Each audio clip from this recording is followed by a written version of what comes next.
Hello, YouTube modeling community. Mike here, Mike's Miniature Motors. Um, I know I'm a little late behind the ball here, but just wanted to do a response to Jason at Hot Rod Model Cars. I believe that's what the channel is. Um, Question to the community about what their oldest kid is, what their coolest kid is, and I don't really know the age. Some of them, I've got guesstimates without looking at scale mates and taking the time to do that. My guess is this is probably my oldest kit, but I'm going to show you a stack of them, and then I've got a pretty tall stack of what I think is the coolest kit. So many things I've bought over the years I think that are cool that just I've never got around to building, but I've held on to them. Still think they're cool. Just you know how it goes, guys. We all have a million projects that we want to build, and when something new comes out, we want to build that too.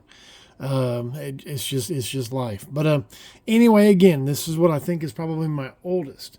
Now I do have, my favorite muscle car of all time is 67, 68 Cougars. Story behind that is I had a friend in college that had a 67, and it was probably one of the baddest cars around. I mean, it really, really was, at least in Waco, Texas at the time I was going to school. I've acquired two 67 Cougars over the years, and this is one of them. The other one I've built, and that'll come back, on a Throwback Thursday, and I'll explain all the issues and what I did to that to make it more like my friend Paul's car. Hopefully, try to find pictures of Paul's car at that time. These are complete. I don't want to start going through everything.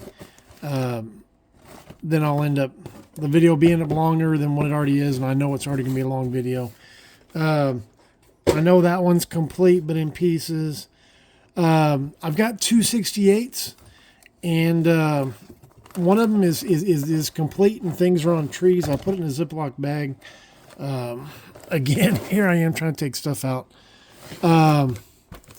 But what I thought was weird, maybe they did the same thing in 67. I've got two 68s that I've acquired over the years. This one has a box that opens on the end, and then I've got one that's complete but in pieces, and it is a regular flip box. So that was kind of strange. Maybe they released it 2 different years, the same box art. Somebody out there maybe could tell me that knows more about vintage kits, but I always thought that was kind of strange. I also have, and this is a heavy box, a 68 convertible Camaro, and here I go, taking it apart. It's complete. There's extra parts in here from 2 kits, but it only had one body, one complete interior when I bought it, and but extra pieces from another one. Both A-pillars are in great shape. I was glad about that. Anyway, so those are probably my oldest. Now this, again, I haven't looked on scale mates, but I remember building this kit in elementary school. I just glued it together with the help of my brothers. Thought it was the coolest thing, and I played with it. It was more of a toy after it was built. And again, here I am finding myself opening things, but it is still, it's complete. Pieces are on the tree. The chrome hasn't been opened. The yellow and the maroon has, but it's complete. I have inventoried it. In fact, it looks like, it's factory sealed. I thought I had Ziplocked it. But, one of my favorite movies, y'all can make fun of me, but one of my favorite movies, love musicals. Always loved the car. Always wish I could get more of those. I haven't even looked in a long time for that kit. And I got that probably 20, 30 years ago. Saw it at a show and couldn't pass it up. All right, now going into the coolest kits. I've acquired a lot of things over the years. I really have stopped a lot in the last 10 years. But there was a time in my life that I was just gung-ho. I've got the Perry's Resins, the 27T. When it came out with this, I just thought, man, that's too cool. Kind of like the Studebaker pickup truck I got, years ago. I had to order it. AccuPro. If any of y'all remember AccuPro, they came out with the Zipper Roadster kit. The R&D Unique made a metal axle, not an axle, excuse me, a frame, suspension, all that stuff that went underneath that. I've got that as well. It's in a different box. Really kind of proud to have this. I mean, they've reissued it many times, and there's been replicas or copies or whatever on eBay before, but this is an original. When he I don't know the guy who runs Scale Productions, when he first came out with this, I had to have one, and so I was just tickled pink to get one. I waited forever because he was from across the pond. Way back in the day, Mini Exotics made a lot of different resin kits, and they're kind of crude. I started this. What's underneath there is an Italiari 348 kit, but I've gotten a couple of these. In fact, another 67 Cougar, but I ended up trading that one to a friend because I just love the 67 Cougar. And got a Shelby convertible 69 way before Revell ever decided to come out with it. Anyway, neither here nor there, so that was one of my favorites. Model Martin, Aardvark Models. This guy was on eBay for a long time.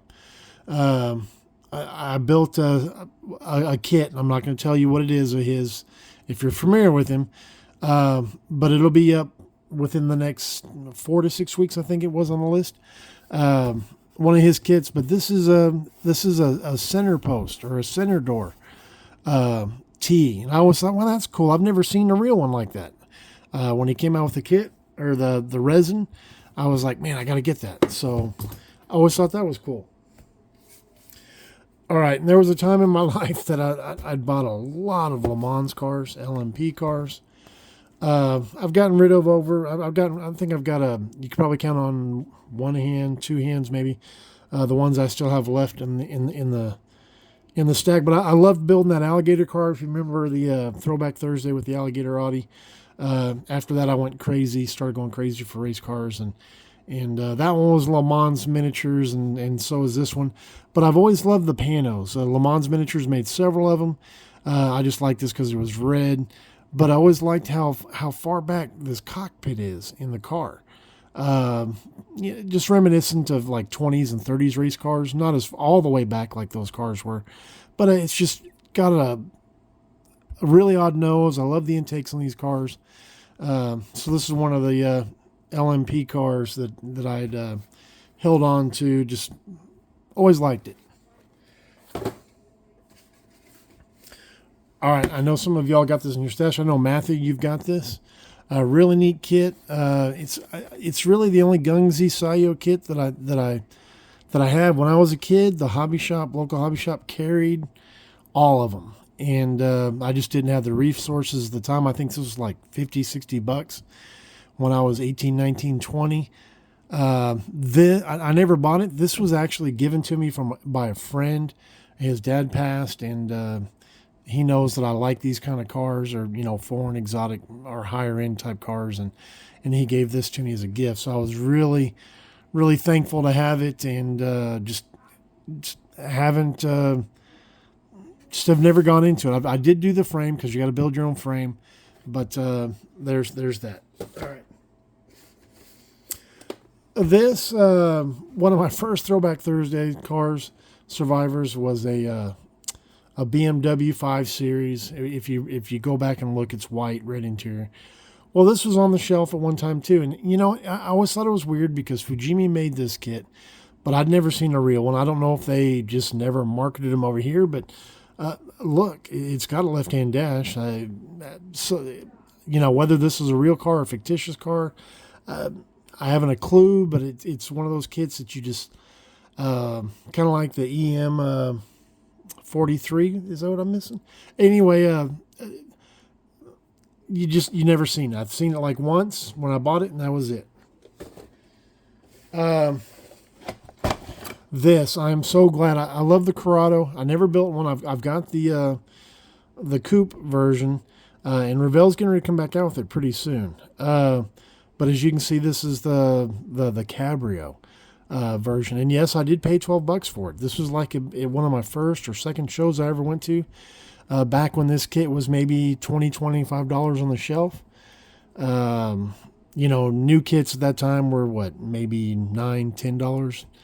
Anyway, I'm really glad to have this. Again, one of those kits you don't see, but it's a cool car. All right, almost done, guys. This I've shown before. I built the coupe, and it was the Revella Germany kit, the like dark maroon on the box. And I have a Tamiya 850 kit, and this was obviously the convertible, the Cabrio. Again, one of those kits you never see. Beautiful car. Love this car. Always loved the 6 Series. Still love the 8 Series today. Just one of those neat kits. You never saw them. Of course, first of all, Revella Germany kits weren't that common back then over here, and you know, they're just not an easy kit to find. Beautiful car, difficult to find. What else can I say? And lastly, this is probably more common than the BMW, but however you pronounce this, the Gembala 911. It is literally the same thing as a Fujimi kit, an EM series, just it's got all these body claddings on here. So anyway, guys, it's been a long video. I know I've kept you much longer than I anticipated, but I couldn't figure out what would be my coolest kit. I've got so many what I consider cool kits out there, and there's even a couple more that I couldn't get to. If you've seen my stash videos, a lot of it's buried. So anyway, guys, that's about it. Don't want to hold you up any longer. Thank you for your time. God bless, and we'll see y'all tomorrow for a bench update. All right, thanks, guys. Mike out. Bye-bye.